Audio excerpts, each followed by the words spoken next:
العالمين وبه نستعين على أمور الدنيا والدين والصلاة والسلام على أشرف الأنبياء والمرسلين وعلى آله وصحبه أجمعين أما بعد. Alhamdulillah, dengan izin dan inayah daripada Allah Subhanahu wa taala, kita sekali lagi berpeluang menyambung semula perbincangan kita berhubung dengan keimanan kepada alam barzakh, keimanan kepada hari kiamat, keimanan kepada rukun iman yang kelima, berhubung dengan perkara-perkara ghaib. Dan pada kali ini tuan-tuan, kita akan meneruskan pengajian kita di bawah topik husnul khatimah ataupun penutup pengakhiran yang baik. Setiap daripada orang muslim mukmin yang beriman kepada hari kiamat dan kebangkitan semula sangat berharap diberikan dan dikurniakan oleh Allah dengan penutup yang terbaik. Allahumma khtim lana bihusnil khatimah. Ya Allah, Engkau berikanlah penutup dan pengakhiran yang baik kepada kami. Wala takhtim alaina ya Allah bisu'il khatimah, dan janganlah Engkau menutup kehidupan kami ya Allah dengan pengakhiran dan penutup yang buruk. Husnul khatimah bermaksud seseorang itu dikurniakan taufik, petunjuk sebelum kematian, bagi dia menjauhi perkara-perkara yang boleh menyebabkan kemurkaan Allah, bertaubat daripada dosa dan maksiat, serta mengerjakan amal ibadah dan kebaikan, dan akhirnya ia mati dalam keadaan yang baik. Tuan-tuan, seseorang yang mungkin pada awal usianya, pada permulaan kehidupannya, dia melakukan kebaikan, tetapi tidak ada jaminan dan tidak ada suatu kepastian yang dia akan mengakhiri dan meneruskan kebaikan itu sehinggalah kepada akhir hayat dia. Sebab itu tuan-tuan, bila kita tengok sirah para sahabah di kalangan sahabat-sahabat besar Nabi sallallahu alaihi wasallam, semisal Umar Al-Khattab, Khalid Al-Walid, mereka ini pada awalnya bukanlah daripada kalangan orang yang bagus. Khalid Al-Walid umpamanya, di awal kehidupannya terkenal orang yang sangat keras memusuhi agama ini. Dia telah menyertai beberapa peperangan yang menentang Nabi sallallahu alaihi wasallam. Yang sangat terkenal di dalam peperangan Uhud, Khalid Al-Walid mengetahui tentera kaum musyrikin sehingga Nabi sallallahu alaihi wasallam hampir terbunuh. Tetapi bagaimana kesudahan Khalid? Bagaimana pengakhiran Khalid? Bagaimana Khalid Al-Walid yang digelar pedang daripada pedang-pedang Allah mengakhiri kehidupannya? Khalid Al-Walid akhirnya mati dan meninggal sebagai seorang muslim yang mempertahankan agama yang pada awalnya dialah musuh yang paling keras. Sebab itu tuan-tuan, kita tidak boleh menjamin kesudahan dan juga pengakhiran kita. Mudah-mudahan tuan-tuan, seperti yang disebut di dalam definisi ataupun takrif ini, seseorang yang senantiasa mengerjakan amal ibadah, yakni istiqamah, dan juga akhirnya dia mati di atas ibadat yang baik yang dia lakukan. Ini disokong oleh hadis Anas bin Malik radhiyallahu an.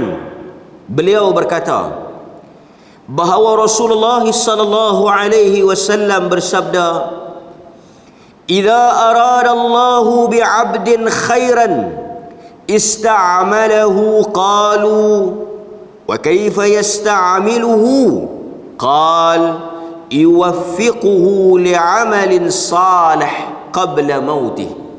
Hadis riwayat Ahmad dan At-Tirmizi.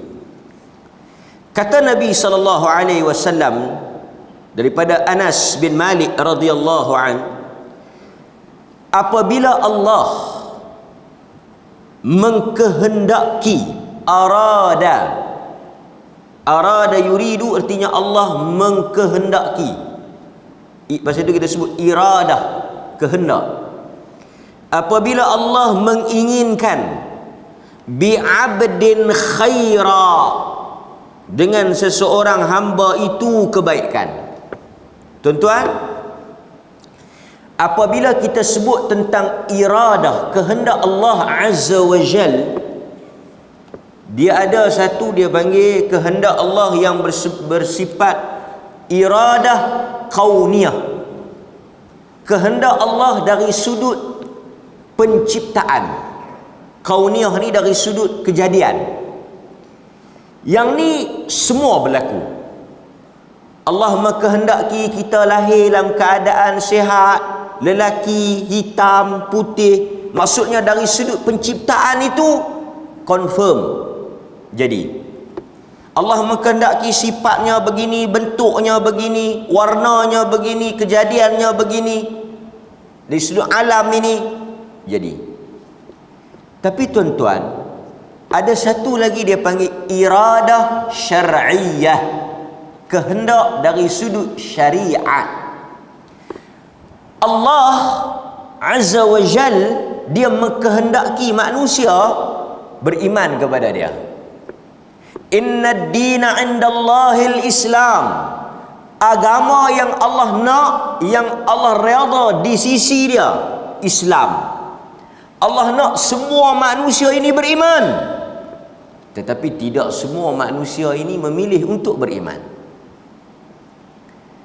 Ini kita kena faham iradah syar'iyah. Dari sudut syariatnya, belum tentu semua itu berdasarkan kepada kehendak Allah Azza wa Jalla. Allah memberi manusia pilihan. Manusia boleh menentukan. Kita tak boleh pilih untuk lahir sebagai lelaki atau perempuan. Kita tak boleh memilih untuk bagaimana kita dilahirkan, anak siapa, bentuk bagaimana, sifatnya bagaimana, rupanya bagaimana. Tapi kita boleh memilih agama apa yang kita nak hidup di atasnya.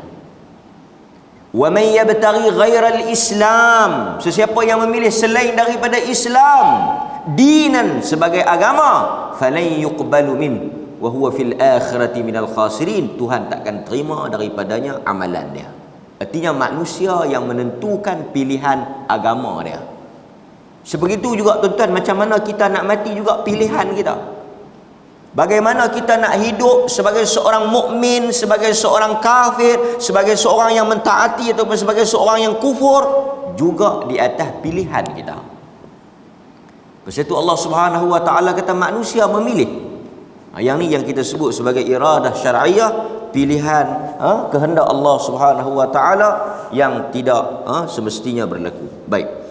Kemudian Allah Subhanahu wa taala apabila dia mengkehendaki khairan, kebaikan kepada seseorang hamba itu, ista'malahu, dia akan melakukan atau dia akan membuat seorang hamba itu senantiasa beramal.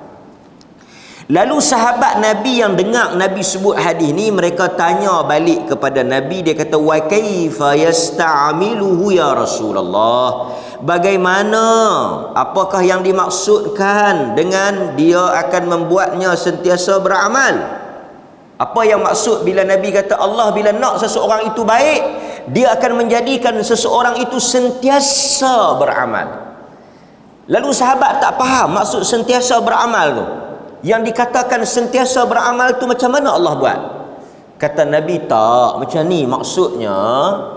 Sebelum dia mati, Allah Ta'ala yuwaffiquhu, Allah Ta'ala akan bagi satu hidayah, buka pintu hati dia, gerakkan pintu hati dia, dorong dia untuk buat satu kebaikan. Sebab itu tuan-tuan, kalau kita tengok seseorang itu sebelum dia menutup kehidupan dia, di hujung-hujung usia dia, di hujung-hujung hayat dia, dia berubah. Itu adalah kehendak Allah untuk menutup kehidupan dan kebaikan pada diri dia. Sebab itu selagi mana seseorang itu tidak menutup mata dia, dia masih ada peluang. Dia berbeza juga dengan kita. Kita yang sekarang ini berada di atas siratal mustaqim, belum tentu juga hidup kita akan tutup dengan siratal mustaqim. Saya tertarik dengan satu cerita yang mungkin tuan-tuan juga pernah dengar. Kisah yang diceritakan oleh Al-Imam Ibnul Jauzi, Al-Imam Abul Farash Ibnul Jauzi dalam kitab dia Talbis Iblis. Dia cerita tentang bagaimana satu orang yang ahlul ibadah. Ahlul ibadah ni ditipu oleh iblis. Yang mana kehidupan ahlul ibadah ni sangat baik di awalnya, tetapi di hujungnya dia tewas. Dia ditipu. Ini juga berkait dengan husnul khatimah, su'ul khatimah. Husnul khatimah ni lawan dia su'ul khatimah, penutup yang buruk. Kata Al-Imam Ibnul Jauzi, ada seorang lelaki ahlul ibadah yang sangat kuat melakukan ibadah, yang kalau tak silap saya dia muazzin. Dia ni kerja azan lah. Dan dia duduk di menara masjid. Dia duduk di menara masjid. Dia duduk dia satu bilik dalam masjid. Dia buat ibadat. Pendekkan cerita tuan-tuan, ada beberapa orang lelaki yang mereka ada seorang adik perempuan, yang mana mereka ni nak keluar pergi bermusafir. Masalah yang timbul ialah siapa yang nak jaga adik mereka ni masa mereka tak ada. Pasal anak adik mereka ni perempuan, mereka ni 2-3 orang lelaki. Mereka nak keluar, tak ada siapa mereka nak harap nak jaga. Dulu tuan-tuan, orang-orang dulu bila dia nak keluar, harta benda dia akan pergi cari orang untuk jaga, untuk simpan wadi'ah. Dia cari siapa-siapa yang dulu tak ada bank, dulu tak ada safety deposit, safety box, tak ada, kita nak pergi simpan tak mana-mana, tak ada. Jadi kita akan cari orang yang kita harap kita pergi simpan kat dia lah. Jadi mereka duk fikir siapa yang mereka boleh percaya nak tolong jaga adik mereka ni sementara mereka keluar sat musafir. Akhirnya mereka kata dalam bandar ni, dalam negeri ni, dalam kawasan ni tak ada orang lah yang paling boleh dipercayai, yang beriman, yang bertakwa, yang saleh, yang boleh diharapkan melainkan ahli ibadat ni. Kemudian dalam cerita tu tuan-tuan, kata Al-Imam Ibnul Jauzi, mereka pun pergi pujuk lah lelaki ni. Pada asalnya dia tak nak, dia tak mau, tapi mereka pujuk dia, akhirnya dia bersetuju. Dia duduk di atas, perempuan tu duduk bilik bawah. Dia tolong jagalah, dia tolong jaga. Tapi pada peringkat awal dia tak pernah pun tengok perempuan ni. Dia tak pernah tengok pun perempuan ni. Dia tak pernah tengok perempuan ni. Tuan-tuan, saya cerita. Tapi kita pun susah hati. Sehari dua ni, seminggu dua ni, keluar banyak sangat cerita. Apa? Orang-orang yang dikaitkan dengan agama, macam saya lah, orang-orang yang dikaitkan dengan agama ni melakukan tindakan-tindakan yang berkaitan dengan seksual ni. Marin keluar, hari ni keluar penceramah, imam, pendakwah, ustaz, guru tahfiz dikaitkan dengan gangguan seksual ni.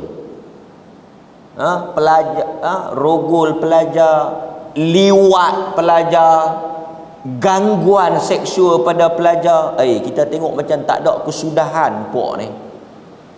Dan orang-orang yang apa? Orang-orang yang buat benda ni semua orang-orang yang tak disangka sanggup. Sebab itu saya nak mengingatkan tuan-tuan dan semua yang menonton secara langsung kita pada pagi ini, bahawa tidak ada manusia yang boleh dijamin mereka itu tak melakukan kesalahan. Pasal itu kita jangan meletakkan 100% kepercayaan. Jangan harap sangat. Disangka ayam, rupa-rupanya musang. Bukan saya kata mereka salah, saya bukan sebut tentang mereka ni. Berjubah, bersorban siapa tu imam Mekah, tapi panggil siapa kawak. Itu orang kata. Kita tak mau dengar lah cakapan macam ni. Ini tuan-tuan, kalau kita nak buat jahat, buang jubah kita, buang kepiah kita. Jangan kaitkan diri kita dengan agama ni. Jangan kaitkan kita dengan diri kita dengan sunnah Nabi ni. Sebab bila kita buat jahat, tuan-tuan, kalau orang jual pun balik, piduk liwat orang ke, piduk rogol orang ke, yang dia tak ada kaitan lah dengan pun balik tu. Orang tak kait lah. Nikih jual pun balik yang liang sangat ni. Orang tak cakap macam tu. Sebab apabila pekerjaan itu tak ada kaitan dengan agama, orang tak akan kait. Jual yang tebu, pirogol orang. Nikih minum yang tebu banyak sangat ni yang jadi kuat nafsu ni. Orang tak cakap macam tu. Tapi apabila dia itu ada kaitan dengan agama, kaitan dengan sunnah, kaitan dengan Quran, kaitan dengan imej Islam, orang akan kait apa? Orang akan kait dengan agama tu. Orang akan kait dengan sunnah tu. Maka sebab itu tuan-tuan, saya nak bagi tahu, kalaulah selepas ini ada lagi orang-orang agama ni dia tak ada kaitan dengan agama tu dan dia tak ada sangkut paut dengan sunnah tu, tapi jahat dia tu, dan kita jangan kaitkan dengan sunnah tu. Kerana apa? Kerana kalau betul dia ikut sunnah, kalau betul dia ikut agama ni, dia tak buat kelaku tak ketahuan tu. Tapi dia tu sendiri tak boleh, tak payah tuan-tuan. Hadirin mukminin, masa tu kita nak cerita ni kerana ada kaitan dengan kawan. Jadi ahlul ibadah ni dia duduk di atas, perempuan tu duduk di bawah. Dia tak buat apa-apa. Dia cuma akan turun, kata Ibnul Jauzi, dia letak makanan depan tu. Dia letak makanan depan tu, dia ketuk pintu. Perempuan tu tahulah kata ahli ibadat ni mai hantar makanan. Dia boleh lepas-lepas hantar lari naik duduk atas. Perempuan tu pun buka, ambil, makan pun semua, sekali letak balik di luar. Tak berjumpa. Ini juga satu bab juga. Environment ni kadang-kadang memainkan peranan, tuan-tuan. Kita tak katalah tak bagus berpisah apa dia ni, sekolah ni. Sekolah lelaki saja, sekolah perempuan saja ni.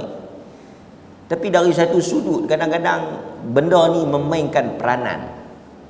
Sebab itu kita suka, bukan kita suka, artinya ada positifnya apabila lelaki ni di apa?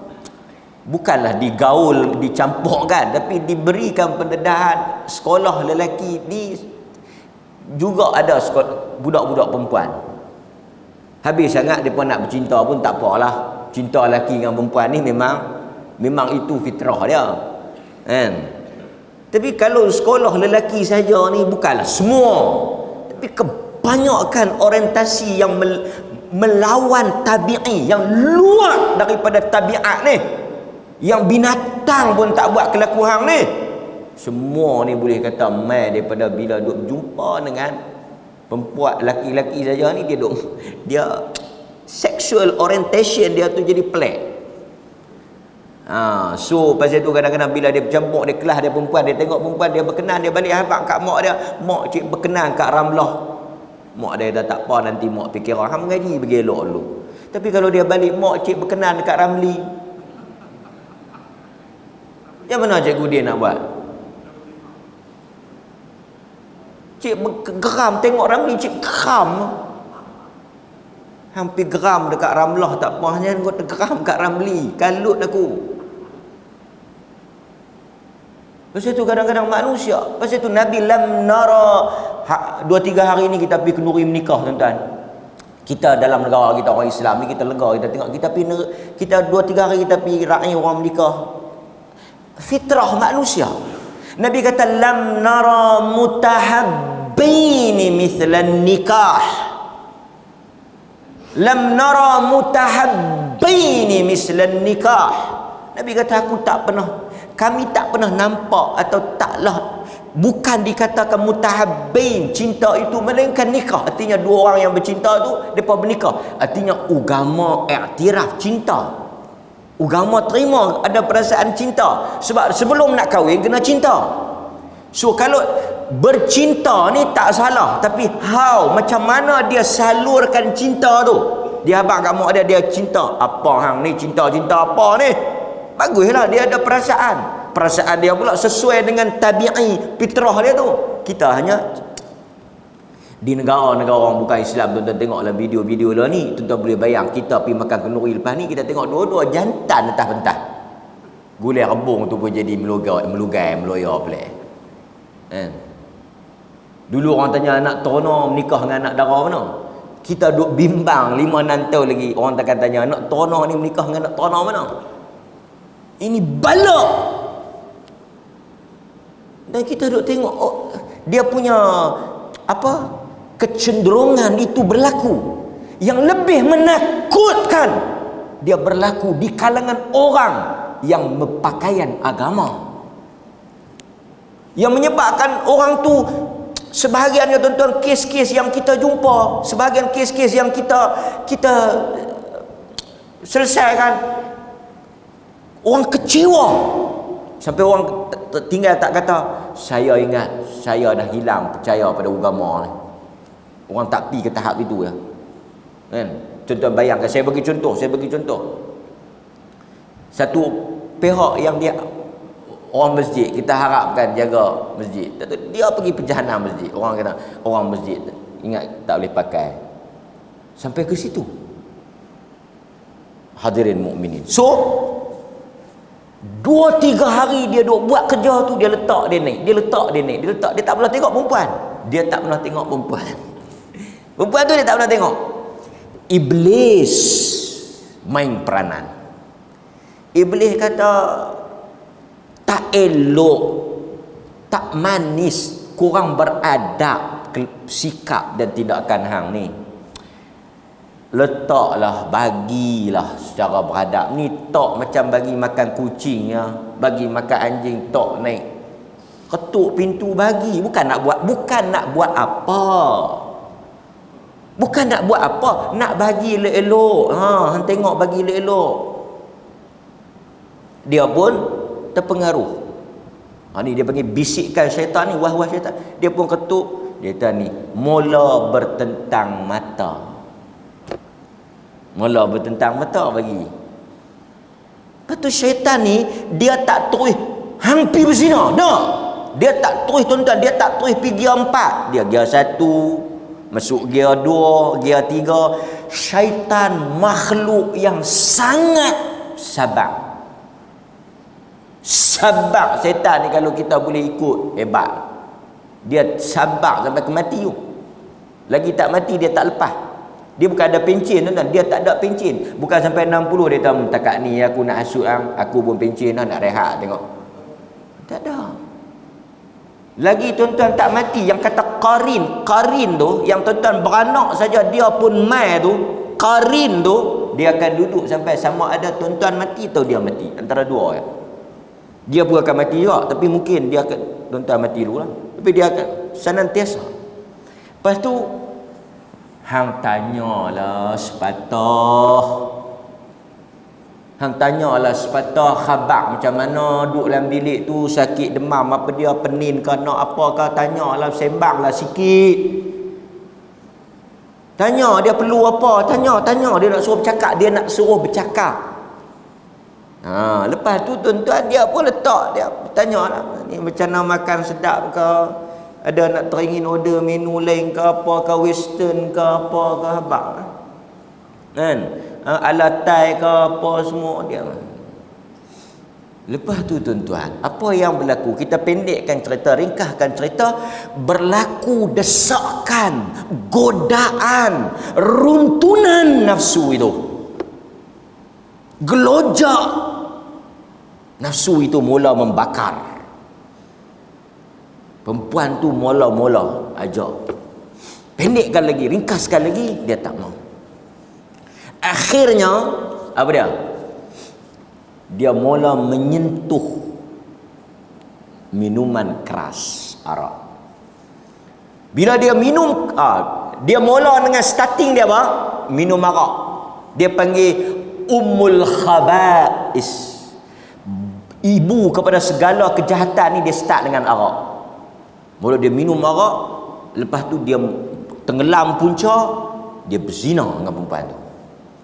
Bila dia berzina dengan perempuan tu mengandung. Nampak tuan-tuan? Mula dia minum arak tu yang berkait dengan diri dia saja. Lepas tu dia pergi berzina dengan perempuan yang dia amanah jaga tu. Mula tu dia confirm, dia memang jaga, dia tak tengok, tak sentuh, tak bercakap, tak tengok sepatah pun. Tapi tuan-tuan tengok, dia sikit, dia buka, terlondeh terus. Bila dah berzina, mengandung. Bila mengandung apa dia? Syaitan bisik mai. Syaitan bisik mai. Dia kata hang mampu.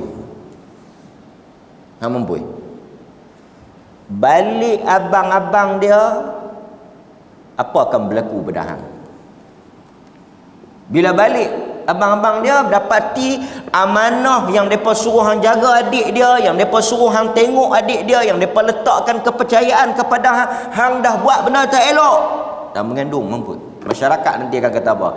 Bila dia dalam tekanan macam tu, dia dah tenggelam punca, dia bunuh kawan tu, budak perempuan tu. Ibnu Jauzi kata dia bunuh. Daripada minum arak, dia naik pergi ke berzina. Daripada berzina, dia pergi kepada membunuh. Tuan-tuan, syaitan dia tidak berhenti setakat tu. Main target dia, target utama dia, mensyirikkan manusia. Laki-laki ni syirik tak? Dia baru takat dosa membunuh. Ibnul Qayyim kata apa? Dia ada 6 target syaitan ni. Yang paling besar sekali, dia nak seseorang itu mensyirikkan Allah. Lah ni kawan tu tak syirik, dia tak berjaya lagi. Tu terus bunuh orang tu, dia tak berjaya lagi. Balik mai depa ni, pendekkan cerita, kantoi dapat tangkap, kata dia buat benda tu, dia bunuh adik depa. Masuk pi mahkamah apa semua, jatuh hukuman mati. Tuan-tuan, apa syaitan buat? Masa nak dihukum di atas tindakan dia, apa bisikkan syaitan? Syaitan mai dekat dia. Apa kesudahan hidup hang? Syaitan mai bisik ni. Syaitan kata, apa kesudahan hidup hang? Daripada seorang yang kuat ibadat, daripada seorang yang mentaati agama, daripada seorang yang rajin melakukan ibadat, seorang yang bertakwa, hang akan mati sebagai seorang pembunuh. Apa kesudahan hang? Dia suruh kawan tu fikir, hang akan jadi macam mana? Lepas hang mati ni apa hang akan jadi? Apa hukuman yang akan kena? Apa kesudahan hang?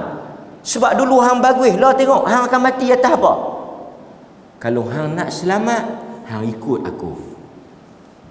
Sebab itu satu orang mati, tuan-tuan akan tengok dalam riwayat-riwayat nanti, dia mari satu orang yang nak mati, syaitan tetap akan mai untuk hasut dia buat kali yang terakhir.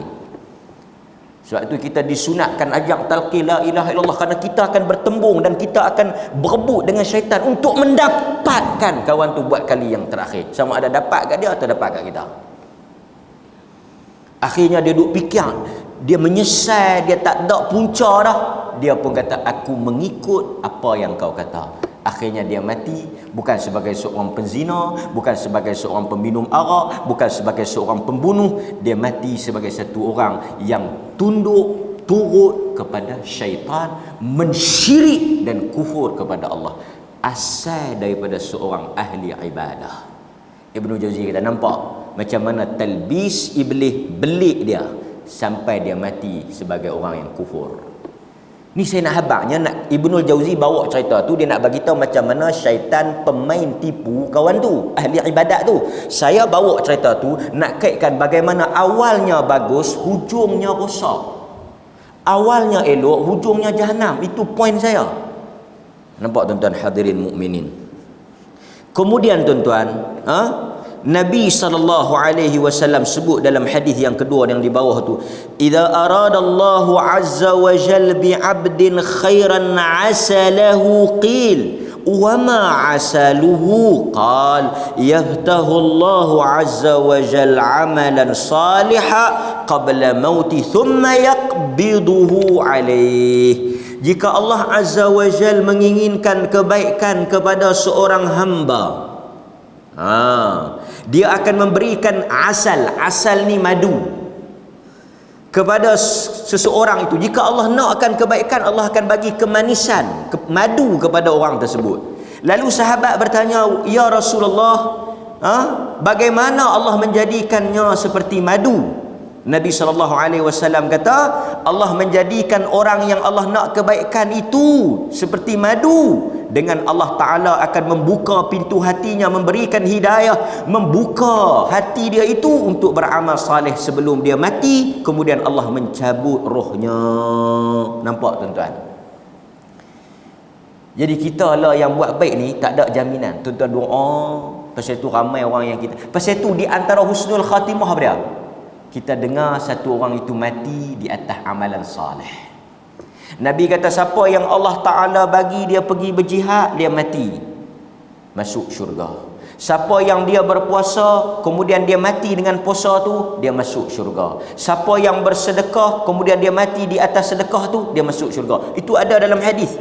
Maksudnya Nabi nak kata, siapa yang buat ibadat kemudian dia mati di atas ibadat, an-nas yub'atsu ala ma mata alaih, manusia itu bangkit di atas amalan yang terakhir. Pasal tu Nabi kata apa? Jangan tutup orang yang mati dalam keadaan ihram, kerana dia akan bangkit dalam pakaian itu mulabbian. Orang yang bangkit masa dia mati ihram tu, dia tak tutup kepala dia. Pasal tu kalau tuan-tuan perhati di Masjidil Haram, tray dia letak atas tray ya. Dia tak ada keranda. Dia letak atas tray satu yang bungkus penuh. Siapa yang bungkus penuh tu kita tahu orang biasa. Tapi ada satu lagi mayat tak bungkus, nampak muka. Siapa dia? Mati dalam ihram. Kita boleh nampak muka dia pasal dia mati dalam ihram, dia tak boleh tutup kepala. Dulu dia atok tray tu mayang jenazah di Masjidil Haram tu, tapi tengok depan dia akan letak satu sudut. Satu hari kita bawa jemaah, lalu mereka akan buat masuk dulu jenazah tu, letak dalam Masjidil Haram ada satu tempat. Saat lagi tu imam dia semayang depan tu, dia akan pergi kat kawasan tu. Dia tak buat pergi ke depan tu, dia akan patah balik, dia akan pergi semayang tuan tu. Mereka dah susun siap-siap dah tray tu. Kita lalu kat kawasan tu, terkejut. Allahu Akbar, 4-5 orang duk terkejut tuan tu. Aduh, kita kata terus pergi tawaf sunat. Dia bukan bubuh dalam kandang ke apa, semua dia duduk tu. Tambah yang tak tutup muka tu. Kita duduk abang, jangan duduk tengok dia, sekali dia tengok balik. Nak abang punya simple, sekali dia berusung tray tu habis. Tapi tuan-tuan bayangkan, ketika dibangkitkan dia bertalbiyah labbaik Allah, dibangkitkan dalam keadaan dia salat, dibangkitkan dalam keadaan dia baca Quran, bangkit dalam keadaan puasa. Uthman ibn Affan radhiyallahu an, dia meninggal, dibunuh oleh pemberontak pada hari mereka masuk ke rumah dia. Dia sedang berpuasa. Ingat tak Uthman mimpi apa malam tu? Malam tu Uthman mimpi apa? Dia mimpi Rasulullah, Abu Bakar dan Umar. Dia mimpi pada malam dia nak mati tu, dia jumpa Nabi, dia jumpa Abu Bakar, dia jumpa Umar. Nabi kata apa? Uthman, engkau akan berbuka puasa bersama kami. Engkau akan berbuka puasa bersama kami. Esoknya dia puasa, hari tu pemberontak masuk, dah kepung berapa hari, pecah masuk, katok kepala dia, pecah mati. Hari dia tengah puasa, dia mati ketika dia baca Quran. Quran yang dia baca, yang bersembur darah dia itu, ada di Museum Topkapi di Turki. Katanya begitu. Dan kesan darah tu masih ada. Dan kita pun duk baca Mushaf Uthmani, mushaf yang terakhir yang disusun oleh Sayyidina Uthman ibn Affan radhiyallahu an. Baik tuan-tuan, kita sambung balik. Dia kata apa? Di antara tanda husnul khatimah yang boleh dilihat oleh seseorang itu, berita gembira apabila dia mati dalam keadaan istiqamah di atas ketaatan. Mari kita tengok satu cerita, sekali lagi kita tangguh. Ada 2-3 cerita dia. Kita ambil 1-2. Kata Sa'id ibnul Musayyib. Sa'id ibnul Musayyib ni siapa dia? Sa'id ibnul Musayyib tuan-tuan tak kenal. Pak mentua dia sahih kenal. Kadang-kadang kita tak kenal dia tapi kita kenal pak mentua dia. Sa'id ibnul Musayyib bukan sahabat, dia tabi'in. Dia menantu siapa? Sa'id ibnul Musayyib. Ramai orang tak kenal, payah nak cerita tentang dia. Dia ni hebat tapi banyak orang jarang kenal. Dia menantu Abu Hurairah. Pak mentua dia kenal lah. Sa'id ibnul Musayyib ni menantu Abu Hurairah. Kata Sa'id ibnul Musayyib, ketika dia hampir mati, dia berkata apa? Segala puji bagi Allah. Ni Sa'id bin Musayyib ni, dahsyat dia ni tuan-tuan, alim besar, tabi'in besar ni, sakar ni. Kata dia, segala puji bagi Allah. Setiap kali azan dilaungkan, sudah tentu aku berada di dalam masjid Nabi. Nampak? Bukan qamat, bukan qamat. Qamat tu kita, ni Sa'id kita, Sa'ad kita ni. Dia kata setiap kali azan aku duduk dalam masjid dah. Masjid Nabi. Untuk menunggu salat berjamaah selama 40 tahun. Dia kata setiap kali azan aku duduk dalam masjid dah. Kita setiap kali azan duduk dalam bilik ayak dah. Tak ketawa ni. Tu yang masbuk kan. Duk kira jemaah, dia ni kira jemaah masbuk tetap. Ya, imam lantikan kedua. Nak abang selama berapa tahun tuan-tuan? 40 tahun. Tuan-tuan kali tengok. Satu tahun berapa kali semayang? Satu hari 5 kali. Satu bulan ada 30 hari. 30 kali dengan 5 waktu. Duk ada 150 kali. 150 kali tuan-tuan kali dengan tu sebulan. Tuan-tuan kali dengan 12 bulan. Berapa? Dah dapat satu tahun berapa kali? Tuan-tuan kali dengan 40 tahun. Dia kata dia tak pernah miss walau sekali. Tuan-tuan, Sa'id ibnul Musayyib. Kemudian kita tengok yang kedua, Al-A'mash. Ini juga pada kalangan tabi'in, Sulaiman bin Mahran. Seorang Al-A'mash ni pada kalangan seorang rawi hadis yang terkenal. Tak kala dia meninggal dunia, dia berkata kepada anak perempuannya, jangan engkau menangis, la tabku, jangan kau menangis dan bersedih. Dia kata jangan sedih. Kita pun harap kita boleh kata ke ahli keluarga kita, masa kita nazak sakaratul maut, kita boleh kata kata-kata ni. Jangan menangis dan jangan bersedih. Demi Allah, aku tidak pernah tinggal untuk bertakbiratul ihram bersama imam di dalam salat berjamaah selama 60 tahun. Al-A'mah ni kata dekat anak dia, kata kat bini dia, kata kat keluarga dia, la tabku, hampa semua tak payah duk sedih, hampa semua tak payah duk teriak. Aku hidup 60 tahun, setiap kali imam angkat takbiratul ihram, aku akan angkat bersama imam. Sekali aku tak pernah masbuk. 60 tahun. Apa hampa nak susah hati? Hampa jangan teriak kat aku, hampa teriak kat hampa yang tak ketahuan lagi tu. Tuan-tuan, kadang-kadang bila kita pergi tengok orang, kita menangislah, sedihlah keluarga kita mati.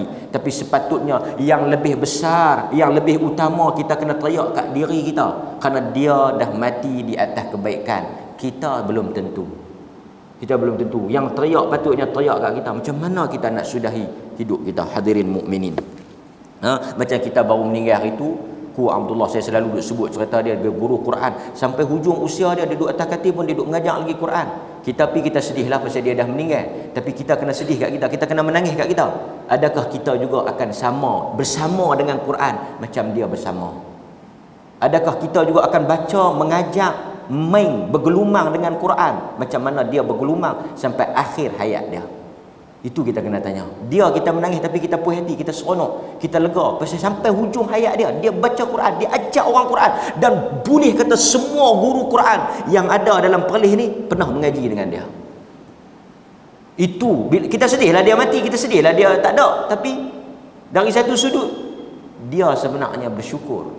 Kita yang patut susah hati. Kita boleh tak mencontohi macam mana dia ataupun lebih baik daripada dia? Hadirin mukminin.